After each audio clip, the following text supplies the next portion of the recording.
وَلَقَدْ يَسَّرْنَا الْقُرْآنَ لِلذِّكْرِ فَهَلْ مِن مُّدَّكِرٍ اعوذ باللہ من الشیطان الرجیم بسم اللہ الرحمن الرحیم۔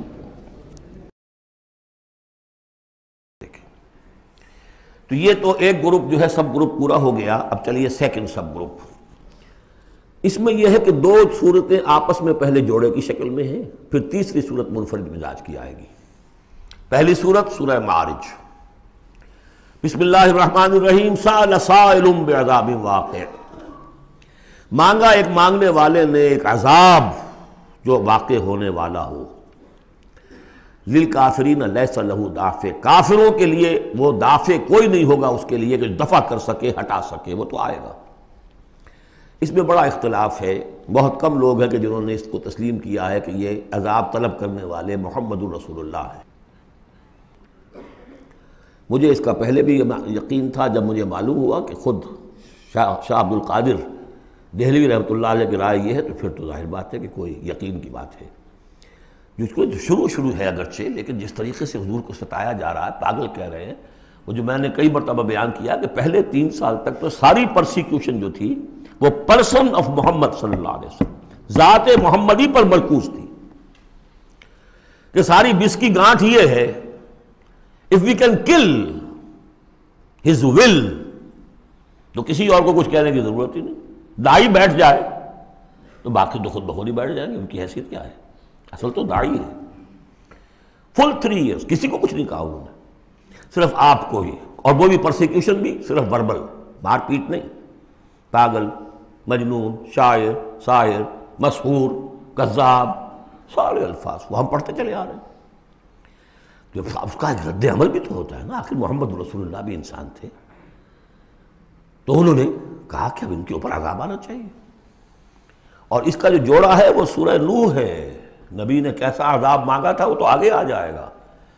وہ پہلے رسول حضرت نوح ہے اور آخری رسول محمد ہے۔ سأل سائل بعذاب واقع للکافرین لیس لہ دافع من اللہ ذی المعارج۔ وہ عذاب جب آئے گا تو اس اللہ کی طرف سے آئے گا جو بہت درجوں والا ہے۔ تعرج الملائکۃ والروح الیہ فی یوم کان مقدارہ 50,000 سنہ۔ چڑھتے ہیں فرشتے اور روح اس کی جانب ایک دن میں جس کی مقدار ہے 50,000 برس۔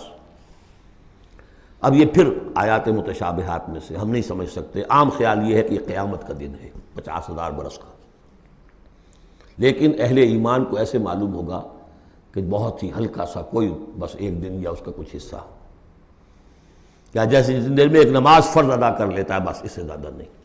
یہ تو احساس کی بات ہے۔ فَاصْبِرْ صَبْرًا جَمِيلًا، اصل یہ ہے کانٹے کی بات۔ تو اے نبی آپ صبر کیجئے اور بڑی خوبصورتی کے ساتھ صبر کیجئے۔ ہے دور وصال بحر ابھی تو موجوں میں گھبرا بھی گئی۔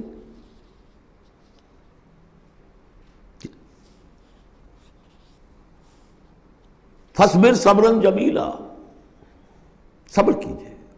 دیکھیے پہلی صورت کیا تھی؟ فَاصْبِرْ لِحُکْمِ رَبِّکَ وَلَا تَکُنْ كَصَاحِبِ حوت۔ اس مچھلی والے کی مانندہ ہو جائیے گا۔ فَاصْبِرْ صَبْرًا جَمِيلًا إِنَّهُمْ يَرَوْنَهُ بَعِيدًا وَنَرَاهُ قَرِيبًا۔ یہ تو دیکھ رہے ہیں اس کو دور، اور ہم دیکھ رہے ہیں بالکل سامنے، ہمارے سامنے، ہماری نگاہوں کے سامنے۔ اس کا تجربہ بھی ہو جاتا ہے آپ کو۔ مجھے تجربہ ہوا تھا ہوائی سفر میں، فوکر چلتا تھا، آرام سے 3.5-4 گھنٹے میں آتا تھا لاہور سے کراچی، لیکن اتنی ہائٹ ہوتی تھی کہ آپ ٹھیک دیکھ سکتے ہیں کہ یہ اب لودھراں آ گیا ہے، یہ اب سما سٹا ہے، اور یہ فلاں ہے، اور یہ بہاولپور ہے، لائٹ سے۔ میں نے سوچا کہ میں ایک وقت 3 شہر دیکھ رہا ہوں اس وقت۔ لائٹس جو ہیں لودھراں کی بھی میری نگاہوں کے سامنے ہیں، بہاولپور کی بھی ہیں، سما سٹا کی بھی۔ جب ٹرین میں ہم سفر کرتے تھے تو جب پہنچتے تھے لودھراں تو سمجھتے تھے ابھی آدھے گھنٹے کے بعد آئے گا بہاولپور، پھر آدھے گھنٹے کے بعد آئے گا سما سٹا۔